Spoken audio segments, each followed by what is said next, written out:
The girl's tears had frozen to her cheeks. But why was she clutching a photograph and crying in a Montana blizzard with 200 Apache warriors riding toward her rescue? Wind howled through the pine branches above Marcus Brennan's cabin, driving snow horizontal across the territorial wilderness. The scent of wood smoke and horse sweat hung in the February air of 1884 as he stepped onto his porch. Winchester rifle balanced in weathered hands, squinting through the white curtain that had been falling for 3 days straight. In the next few minutes, you'll discover how a single act of frontier kindness triggered the most legendary alliance between a white rancher and native warriors in Montana Territory history.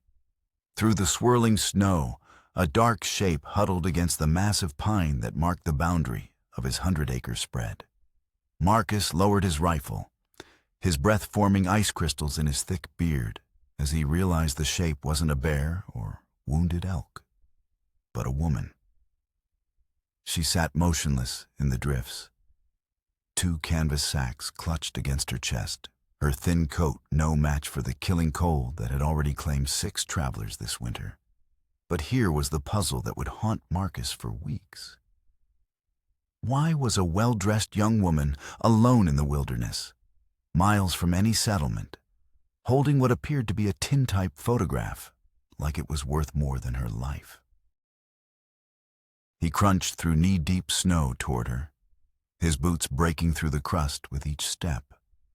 As he drew closer, details emerged that made his chest tighten with recognition of desperate circumstances.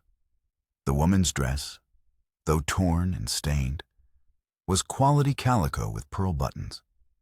Her boots, though soaked through, showed the fine stitching of city craftsmanship. This wasn't some frontier wife who'd wandered from her homestead. "Ma'am?" His voice cut through the wind. "You hurt?" She looked up with eyes the color of summer sky, now red-rimmed from crying and cold. Chinese features marked her as one of the railroad workers' brides, though her pale skin suggested mixed heritage. In her trembling hands, she held a photograph of a bearded man in rancher's clothes standing beside a modest cabin that looked suspiciously like Marcus's own home. "Are you Marcus Brennan?" Her voice barely carried over the storm, each word shaped by exhaustion and something deeper. Betrayal. Marcus felt his world shift like ground breaking under a landslide. "Yes, ma'am. How do you know?" "I'm Anna Chen, your mail-order bride." She held up the photograph with shaking fingers. "This picture? They said you sent it. Said you'd paid my passage from San Francisco. Said you wanted a wife." The words hit Marcus harder than a rifle butt to the stomach. He'd never sent for a bride, never corresponded with marriage brokers, never even considered taking a wife to his isolated ranch, where the nearest neighbor lived 15 miles through mountain passes that became death traps every winter. "Ma'am, I think there's been some mistake." "No mistake." Anna's voice carried the flat certainty of someone who'd learned not to hope. "I have the letters. Your letters. Promising marriage, a home, children." She fumbled in her satchel with numb fingers, producing a bundle of papers tied with ribbon. 43 letters, over 8 months. Marcus stared at handwriting that wasn't his, at promises he'd never made, at a deception so cruel it took his breath away. Someone had stolen his name, his photograph, perhaps even his reputation to lure this woman across a continent into circumstances that could kill her. "Those aren't my letters." His voice was gentle but firm. "But that doesn't matter right now. You're half frozen. Come inside before we both die of cold." Anna's face crumpled, the last of her composure breaking like ice in spring thaw. "I have nowhere else to go. I spent everything I had on the train ticket. When I got to Billings, the man who met me, he said there'd been a change of plans. Said you decided you didn't want a Chinese wife after all. Left me at the station with these sacks and directions to walk here through the mountains. Marcus felt rage build in his chest, like a fire catching wind. Whoever had orchestrated this fraud hadn't just stolen his identity. They'd condemned an innocent woman to death in the Montana wilderness. The nearest town was 40 miles through terrain that claimed experienced trappers and hunters every year. Anna. Her name felt strange on his tongue. Look at me. I don't know who did this to you, but you're safe now. No one freezes to death on my land, not while I draw breath. He helped her to her feet, noting how her legs shook from exhaustion and cold. Anna wasn't a large woman, maybe 5 feet tall and slight of build. But she carried herself with dignity, even in her desperate circumstances. As they walked toward his cabin, Marcus found himself studying her profile. The determined set of her jaw despite her tears, the way she clutched those canvas sacks as if they contained her entire world. Which, he realized, they probably did. The cabin's warmth hit them like a wall as Marcus pushed open the heavy oak door he'd hung himself 3 years ago. Anna gasped as heat penetrated her frozen limbs, and Marcus quickly guided her to the chair closest to the stone fireplace where pine logs crackled and sparked. Sit. His voice was gruff with concern as he knelt to pull off her soaked boots. Your feet are near frostbite. Marcus's cabin reflected 7 years of solitary frontier life. 1 room with a sleeping loft, walls chinked tight against winter winds, furniture he'd built with his own hands from trees he'd felled himself. A pot of venison stew simmered on the iron stove, filling the space with rich aromas that made Anna's stomach audibly rumble. When did you last eat? Marcus asked, already ladling stew into a bowl. 2 days ago, in Billings. Anna accepted the bowl with hands that still shook, either from cold or shock. The man who met me called himself Roberts. He bought me supper and told me about the change in arrangements. Said you'd had second thoughts about marrying outside your race. Marcus felt his jaw clench. In 7 years on this ranch, he'd worked alongside Chinese railroad crews, traded fairly with Crow and Blackfoot hunters, and judged men by their character rather than their ancestry. The idea that someone would use racial prejudice as part of their deception made his blood run hot. This Roberts, Marcus said carefully.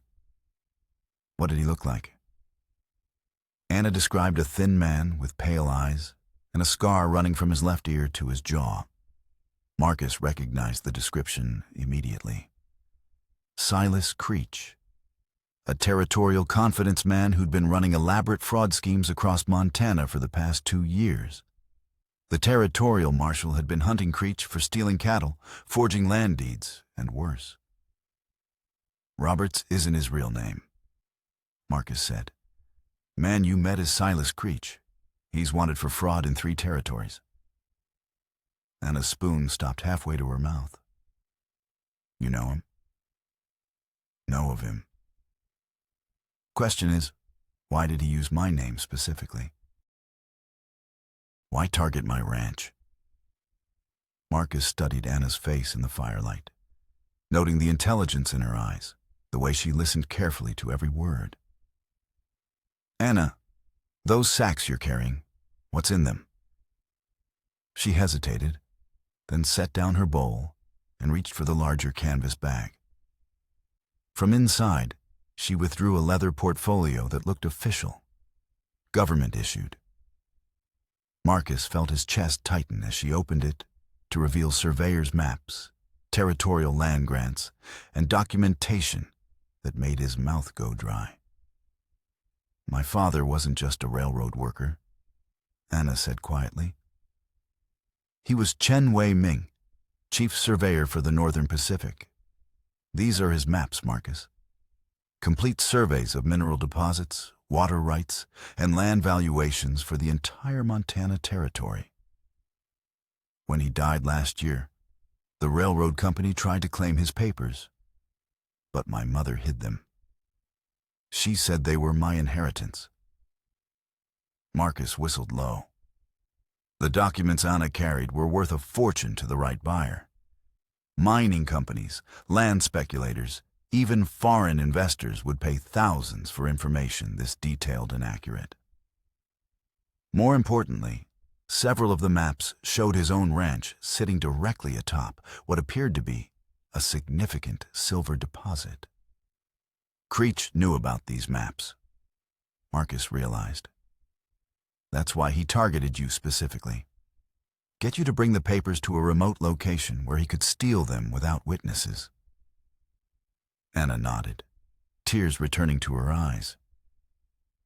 I was such a fool. I believed every word in those letters. Believed someone actually wanted me. Marcus felt something crack inside his chest. Anna Chen had crossed a continent based on forged promises, carrying documents that represented her father's life work and her only security, trusting in the kindness of a man who'd never heard her name. The betrayal was so complete, so callous, that it took his breath away. Anna, he said softly, I may not have written those letters, but I want you to know. Any man would be lucky to have you as a wife. Before Anna could respond, the sound of horses approaching through the snow made Marcus freeze. Multiple riders, moving fast despite the storm. Marcus grabbed his Winchester and moved to the window, peering through a gap in the shutters at shapes materializing from the white darkness. 5 men on horseback, bundled in heavy coats, their faces hidden beneath hat brims pulled low. Marcus recognized the lead rider immediately. Silas Creech himself, the scar on his jaw visible even in the dim light. Behind him rode 4 hired guns, the kind of men who sold their services to whoever paid best and asked no questions about the work. Anna. Marcus's voice was deadly calm. Get upstairs to the loft. Take your sacks. Don't come down no matter what you hear. Anna's face went pale as she recognized the danger. It's him, isn't it? Creech? Move. Now. As Anna gathered her belongings and climbed the ladder to the loft, Marcus checked his rifle and positioned himself behind the heavy oak table that would provide some protection from gunfire. Through the window, he watched Creech dismount and approach the cabin with the confidence of a man who held all the cards. Brennan! Creech's voice cut through the storm. We know she's in there. Chinese girl with some papers that don't belong to her. Send her out and nobody gets hurt. Marcus's answer was to level his Winchester at the door. Property rights are sacred in Montana territory, Creech. Girl's under my protection now. Creech's laugh was like winter wind through dead branches. Protection? You're one man with one rifle. I got 4 professionals and all night to wait you out. Your choice is simple. Hand over the girl and her father's maps, or we burn you out and take what we want from the ashes. Marcus felt sweat bead on his forehead despite the cold. Creech was right about the odds. Even with the cabin's thick walls and narrow windows, 5 armed men could eventually force their way in. Once dawn came, they could simply set fire to the building and pick off anyone who tried to escape. Tell you what, Creech continued, his voice taking on the false reasonableness of a snake oil salesman. I'm a fair man. Give me the maps and you can keep the girl. Hell, marry her if you want. Those papers are all I came for. Marcus glanced up at the loft, where Anna waited in terrified silence. Those maps represented her father's legacy, her inheritance, her only means of security in a world that had already betrayed her once. Handing them over would leave her completely vulnerable, dependent on charity for survival. but refusing meant a fight he couldn't win. The choice crystallized in Marcus's mind with frontier clarity. Some things mattered more than survival. Some stands had to be made regardless of odds. "Creech," Marcus called out, his voice carrying the finality of a judge's gavel. "Those maps belong to Anna Chen. Anyone wants them goes through me first." The silence that followed stretched tight as a hangman's rope. Then Creech's voice turned ugly with the promise of violence. "Your funeral, rancher. Boys, spread out. Cover all the windows. We'll smoke him out come morning." Marcus heard the creak of saddle leather as the men positioned themselves around the cabin. Through the small windows, he caught glimpses of movement in the snow as Creech's hired guns established a perimeter that would turn his home into a prison. From the loft came Anna's whispered voice. "Marcus, you don't have to do this. The maps aren't worth your life." Marcus reloaded his rifle, the metallic sounds sharp in the cabin's warmth. "Anna, your father spent years making those surveys. That's his life's work you're carrying. A man's work is sacred. Nobody steals it while I draw breath." As the long Montana night settled over the besieged cabin, Marcus found himself thinking about the choices that had brought him to this moment. 7 years ago, he'd come west after losing his family to cholera, seeking solitude and simple work that wouldn't remind him of everything he'd lost. He'd built this cabin with his own hands, carved a life from wilderness through determination and sweat. Now, for the first time since arriving in Montana territory, he had something worth fighting for beyond mere survival. Anna Chen represented more than just an innocent woman in danger. She embodied the possibility of redemption, of building something meaningful from the ruins of betrayal and loss. Hours passed with agonizing slowness. Marcus moved from window to window, watching for movement, while Anna remained silent in the loft. Around midnight, one of Creech's men tried to approach the cabin from the blind side, only to retreat when Marcus put a bullet through the wooden door 3 inches from the man's head. "Next one center mass," Marcus called out, his voice carrying clearly through the storm. As dawn approached, the snow began to lighten, and Marcus could see his situation more clearly. Creech's men had positioned themselves behind fallen logs and snowdrifts, creating interlocking fields of fire that covered every possible escape route. The cabin's thick walls would protect them from rifle fire, but not from flames. Marcus was checking his ammunition supply when Anna's sharp intake of breath from the loft made him look up.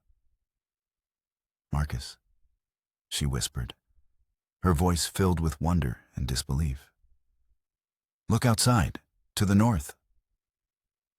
Marcus peered through the northern window and felt his heart skip. Through the morning mist and failing snow, a line of riders emerged from the tree line. Not 5 men, not 10, but what looked like an entire war party. Dozens of mounted warriors moving with the fluid precision of men born to the saddle. As they drew closer, Marcus recognized the distinctive war bonnets and painted horses of Crow warriors. At their head rode a figure he knew by reputation, Chief Iron Bear, war leader of the Crow Nation and one of the most respected men in Montana territory. But why were 200 Crow warriors approaching his isolated ranch? The answer came when Anna climbed down from the loft, moving to the window beside Marcus. Her face glowed with recognition and something that looked like joy. "That's my uncle," she said simply. "Chief Iron Bear. My mother was Crow before she married my father." Marcus felt the world shift around him like a landslide changing the shape of a mountain. Anna Chen wasn't just a Chinese railroad worker's daughter.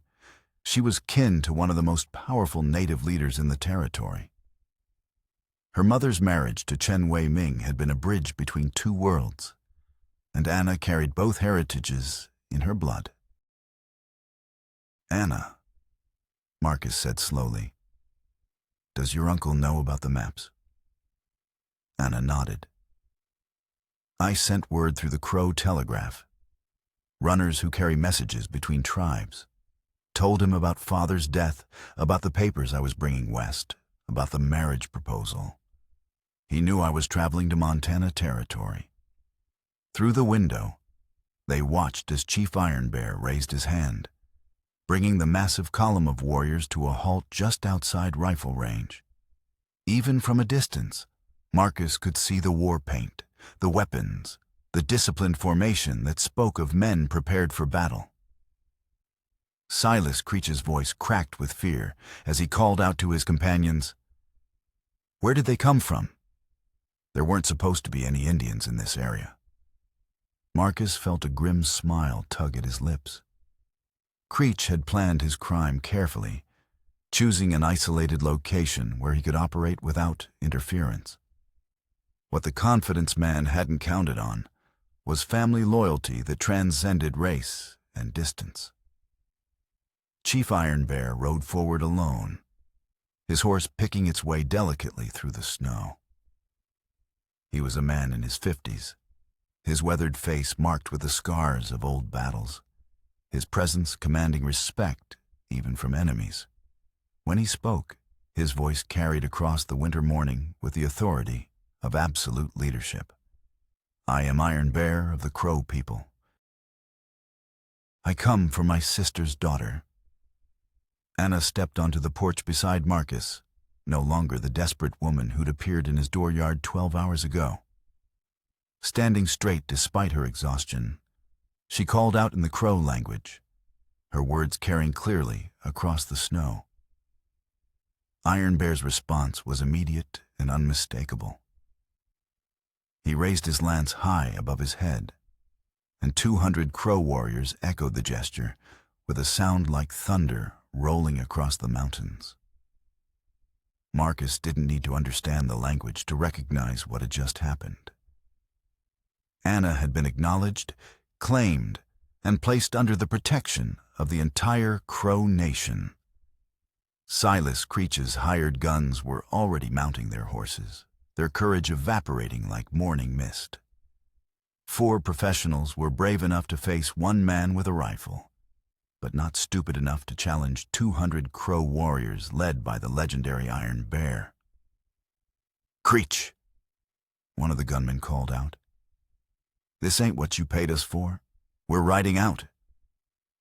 But Creech himself seemed rooted in place, his pale eyes fixed on the surveyor's maps Anna still carried. Greed had driven him too far to retreat now, even in the face of overwhelming odds. "Those papers are worth $20,000. Creech snarled at his fleeing companions. "You cowards run if you want. I came here for those maps, and I'm not leaving without them." Marcus stepped down from the porch, Winchester ready, as Creech drew his revolver with the desperate fury of a man who had nothing left to lose. The confidence man's first shot splintered the cabin door inches from Marcus's head. His second went wide as Marcus dove for cover behind a snowdrift. The third shot never came. Chief Iron Bear's lance took Creech through the shoulder, the force of the throw spinning the confidence man around and dropping him face first into the snow. Within seconds, a dozen Crow warriors had surrounded the wounded man, their weapons trained on his prone form. As the immediate danger passed, Anna walked slowly toward her uncle, carrying her father's maps in their leather portfolio.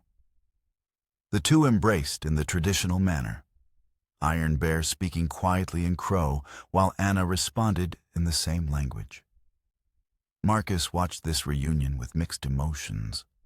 Relief that Anna was safe, admiration for the family loyalty that had brought 200 warriors through a Montana blizzard, but also a growing sadness as he realized what this meant for his own future. Anna had family now, protection, a place in the world that had nothing to do with a lonely rancher's isolated cabin. The fraud that had brought her to his dooryard was exposed, the danger was past, and she had no reason to remain. Iron Bear approached Marcus with the measured steps of a man accustomed to command. When he spoke, his English was precise and formal, learned through years of treaty negotiations. Marcus Brennan, my niece tells me you protected her when she had no protector. You risked your life for papers that meant nothing to you, for a woman you had never met. Marcus nodded, unsure how to respond to such directness. Among the Crow, Iron Bear continued, such courage creates bonds that cannot be broken. You are now brother to my family, son to my clan. Your enemies are our enemies. Your friends are our friends. This is our way. Marcus felt the weight of honor settling on his shoulders like a heavy coat. Among native peoples, such acknowledgement was not given lightly. It represented acceptance into a community, responsibility to protect and be protected, obligations that would last a lifetime. I'm honored, Chief Iron Bear, Marcus said simply. Your niece is a remarkable woman. Any man would be proud to call her family. Iron Bear studied Marcus with dark eyes that seemed to see through to his soul. Anna says you told her the same thing last night, that any man would be lucky to have her as a wife. Marcus felt heat rise in his cheeks. Yes, sir, I did say that. She also tells me that someone wrote letters in your name, promising marriage, a home, children, false promises that brought her across the continent. Marcus nodded, wondering where this conversation was leading. Iron Bear was quiet for a long moment, his gaze moving between Marcus and Anna, who stood nearby listening to every word. When he spoke again, his voice carried the weight of judgment. Letters can lie, Iron Bear said slowly, but a man's actions speak truth. Last night, you offered Anna shelter when she had none. You shared your food when she was hungry. You risked your life to protect what was hers. These are not the actions of a man making false promises. Marcus felt his heart begin to race as understanding dawned. Chief Iron Bear, are you suggesting? I am suggesting nothing, the chief replied. I am observing that my niece needs a husband and you need a wife. The letters that brought her here were lies, but perhaps they pointed toward a truth neither of you had seen. Anna stepped forward, her face flushed with emotion. Marcus, you don't have to. Anna. Marcus interrupted gently, then turned to address Iron Bear with the formality the moment required. Chief Iron Bear, I would be honored to ask for your niece's hand in marriage. Not because of any letters or arrangements, but because in one day she's shown more courage than most people display in a lifetime. Iron Bear nodded slowly. And Anna, what is your answer? Anna looked between her uncle and Marcus, her eyes bright with tears that had nothing to do with cold or fear. The letters promised me a man who would value me, protect me, build a life with me. I traveled 1,000 miles believing in those promises. She paused, her gaze meeting Marcus's directly. Now I find they were all true, just not in the way I expected. The wedding took place 3 days later in the small church in Billings, with Chief Iron Bear giving away the bride and 200 Crow warriors serving as wedding guests. The territorial judge, initially nervous about performing a ceremony with so many armed natives present, relaxed when he realized he was witnessing not a threat, but a celebration. Anna wore her mother's wedding dress, carefully preserved in one of the canvas sacks she'd carried across the continent. Marcus had ridden to town to buy a proper suit, the first he'd owned since leaving Ohio 7 years ago. The ceremony was brief, but heartfelt.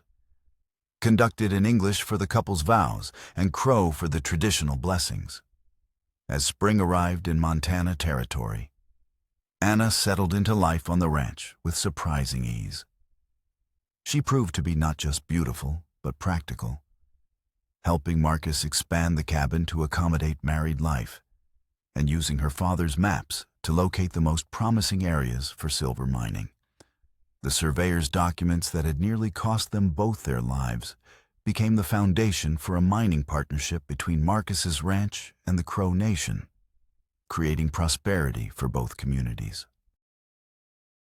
Anna's mixed heritage, initially the source of prejudice and exploitation, became a bridge between two worlds that had too often seen each other as enemies. Chief Iron Bear's warriors established a permanent camp within a day's ride of the ranch, creating an informal alliance that protected the mining operation from claim jumpers and thieves. The arrangement also provided Marcus and Anna with an extended family, something both had lost and never expected to find again. On their first anniversary, as spring snow melted to reveal wildflowers blooming across the mountain meadows, Anna and Marcus stood on their porch, watching their Crow cousins' children play in the yard. Anna's hand rested on her growing belly, where their first child stirred with new life. "Do you ever think about those letters?" Anna asked, her voice soft in the evening air. Marcus considered the question as he watched smoke rise from cooking fires in the Crow camp, listened to laughter echoing across the valley they now called home. "I think," he said slowly, "that sometimes the worst lies can lead to the best truths." Anna smiled, leaning against her husband's shoulder as the sun set behind the mountains that had witnessed their meeting. "My father used to say that the most important journeys are the ones we never planned to take." In the distance, a meadowlark called to its mate, the sound sweet and wild and free. And in the growing dusk of the Montana Territory, two people who'd found each other through deception and betrayal walked toward their home together, their hearts full of hope for the child they would soon welcome and the community they had helped to build. The leather portfolio that had once contained Chen Wei Ming's precious maps now held something even more valuable: letters from Anna to her children, telling them the story of how love could triumph over lies, how family could be found in the most unexpected places, and how sometimes the greatest gifts came disguised as disasters. Don't forget to subscribe and consider giving a like to help us keep bringing you more stories like these. Your support means everything to us.